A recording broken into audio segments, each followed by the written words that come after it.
Dennis Gicheru ararutaga ruhonge-inĩ rwa watho kĩama-inĩ gĩkĩ maũndũ-inĩ megiĩ watho na ũigĩrĩrĩki, na rĩu ekuoya wabici ĩno ĩrĩa arĩtungataga ta mũrũgamĩrĩri mũnene na mwandĩki mũnene wa kĩama kĩa mũbira wa magũrũ bũrũri-inĩ FKF.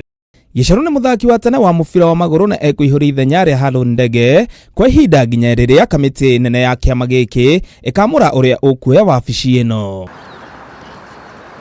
Nayo timu ya bũrũri ya airĩtu a thĩ wa mĩaka 20 Rising Starlets nĩ ĩtabanirie meharĩrĩria ma mũthia mbere ya gucemania na timu ya bũrũri ya Tanzania mũthenya wa rũciũ ngucanio-inĩ ya gwetha tigiti wa World Cup ya airĩtu a thĩ wa mĩaka ĩno.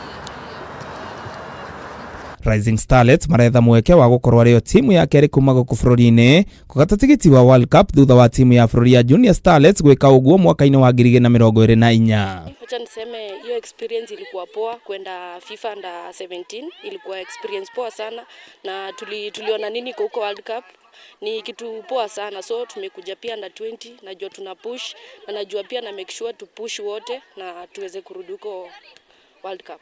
Tanzania sio rahisi juu ukiona mabao zao pia zenye walifunga Angola, they are good team. So tumejipanga poa according to me vile nimeona na wachezaji wangu vile nimewaona, na makocha wametupea kila kitu yenye tunataka. So sisi ni kudeliver kesho. Mimi kitu naweza ambia mafans watokee wengi kama last walitupea motivation juu kama si hao tungeweza juu mafans pia unajua ni mtu wa 12. Sisi tukiwa 11 na hao ni watu wa 12. So tukiwin home itakuwa advantage for us. Rising Starlets magatire tigiti ũyũ thutha wa gũikia timu ya bũrũri ya Ethiopia, na nyabaro wa timu ĩno aratanya ũhotani mũthenya wa rũciũ mbere ya ngucanio ya gũcokerana kiumia tũrorete. It's a plus for us, and then we don't know what might happen away, but of course we have home advantage which we are going to use it well. So yeah, we are going for maximum points tomorrow to make it easier second leg. Yeah, this is a different stage.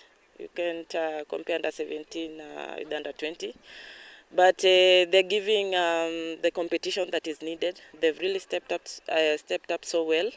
So it's a blend of the under 17s, it's a blend of school players, it's a blend of players who are playing in the league as well.